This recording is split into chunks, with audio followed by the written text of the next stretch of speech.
தாய் தமிழ் உறவுகளுக்கு வணக்கம். மத்திய அமைச்சர் பதவிக்கு காய் நகர்த்தும் பிரேமலதா.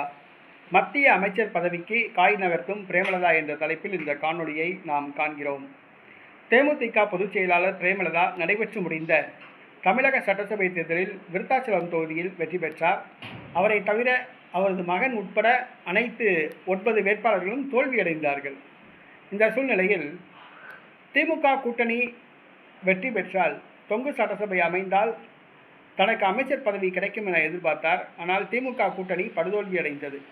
முதலமைச்சர் மு க ஸ்டாலினை கொளத்தூர் தொகுதியில் தோற்றுப்போனார். இந்த சூழ்நிலையில் அமைச்சர் பதவி தமிழக வெற்றி கழகத்தில் கிடைக்கும் என எதிர்பார்த்தார். ஆனால் பிரேமலதாவை கண்டுகொள்ளவில்லை ஜோசப் விஜய். இந்த சூழ்நிலையில் அவரது தம்பிக்கு ராஜ்யசபா எம்பி சீட் வழங்கி டெல்லிக்கு அனுப்பியுள்ளார் பிரேமலதா. தற்பொழுது அவரது தம்பியை மத்திய அமைச்சராக்க திட்டமிட்டுள்ளார். பாரதிய ஜனதா கட்சி மூத்த தலைவர்களுடன் ரகசிய பேச்சுவார்த்தை நடத்தப்படுவதாக கூறப்படுகிறது. வருகிற உள்ளாட்சி தேர்தல், பாராளுமன்ற தேர்தலில் பாஜகவுடன் கூட்டணி அமைத்து தேர்தலை சந்திக்க தேமுதிக விரும்புவதாக கூறப்படுகிறது.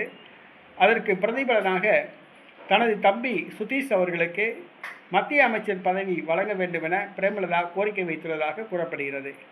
பிரேமலதா தனது தம்பிக்கு மத்திய அமைச்சர் பதவி கிடைக்க காய் நகர்த்துகிறார். டெல்லியில் அதற்கான வேலைகளை ஆரம்பித்துள்ளார்.